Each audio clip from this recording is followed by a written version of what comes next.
इनका जन्म हुआ है, तब से आज तक मुझे मालूम ही नहीं हुआ कि कब सुबह होती है और कब संध्या। मैं इन्हीं के खिलवाड़ में खोया रह जाता हूँ। इसी अवस्था से गुजरते गुजरते वर्षों बीत गया।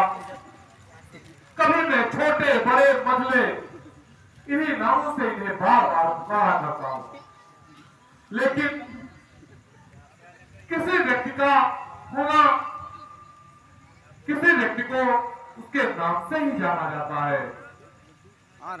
अतः मैं आपसे यह आग्रह करूंगा कि अपने स्व मुखारविंद से इन चारों राजकुमारों का नामकरण करें, जिन्हें हम जब कभी बुलाए तो नन्हे मुन्ने बाल गोपाल को न कहकर इनके नामों से इन्हें पुकारें। एक यह सुख भी हमें प्राप्त हो गुरुदेव। राजन,